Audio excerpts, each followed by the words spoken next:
ये कोई जो बंदियों बरेलियों का हदीस का मसला नहीं है, ये वक्फ का मसला है। जो जायदाद अल्लाह के नाम पर है, तुम और हम क्या जवाब देंगे हशर के मैदान में?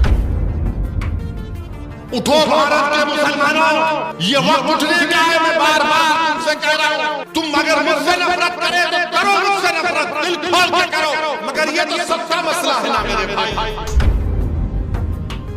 अब भारत के मुसलमानों से मेरी अपील है, भारत के उन तमाम नागरिकों से मेरी दर्दमंदाना गुजारिश है जो इस मुल्क की खूबसूरती को मानते हैं, आपको इस कानून को रद्द करना पड़ेगा,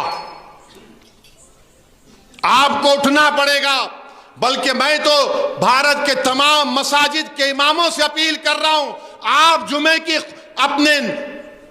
जुमे की नमाज से पहले, जुमे के खुतबे से पहले अपने बयानों में इस कानून की मजम्मत करिए, इस कानून की मजम्मत करिए, बेदार करिए मुसलमानों को जो ख्वाब गफलत में है अभी तक। याद रखो, मैं तुमको पुकार पुकार कर कह रहा हूं, अगर आज तुम बेदार नहीं होगे तो आने वाली नस्लें तुमको हमको कोसेंगी कि तुमने हमारी मस्जिद को तक नहीं बचा सके, तुम हमारे औलिया अल्लाह के आस्थानों को नहीं बचा सके, तुम हमारे कब्रस्तानों को नहीं बचा सके। जो हमारे बुजुर्ग उस कब्रस्तान में आराम कर रहे, तुमने उनको भी बर्बाद कर दिया। उठो भारत के मुसलमानों, यह वक्त उठने का है। मैं बार बार तुमसे कह रहा हूं, तुम अगर मुझसे नफरत करे तो करो मुझसे नफरत, दिल खोल के करो, मगर यह तो सबका मसला है ना मेरे भाई। यह कोई जो बंदियों बरेलवियों का अहले हदीस का मसला नहीं है, यह वक्फ का मसला है। जो जायदाद अल्लाह के नाम पर है, तुम और हम क्या जवाब देंगे हशर के मैदान में? उस अल्लाह के सामने हम क्या बोलेंगे कि परवरदिगार, जो हम तेरे नाम पे चीज थी उसको नहीं बचा सके? क्या जवाब दोगे आप और हम बताओ?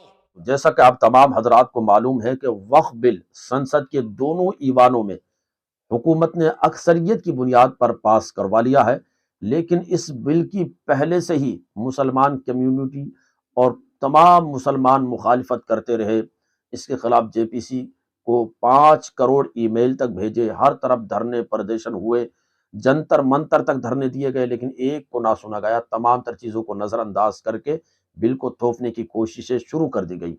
असदुद्दीन ओवैसी ने पहले से ही इसके खिलाफ पुरजोर मुखालिफत की, संसद में भी अपनी बात को मजबूती से रखा, और अब असदुद्दीन ओवैसी ने मुसलमानों से खास अपील की है कि आप बेदार हुइए, आप उठिए, अपने हुकूक को समझिए, लड़िए अपने हुकूक के लिए। तो असदुद्दीन की इस अपील को हर मुसलमान को सुनना चाहिए और इस वीडियो को हर एक तक शेयर करना चाहिए। याद रखिएगा, गैर गैर होता है, अपना अपना होता है।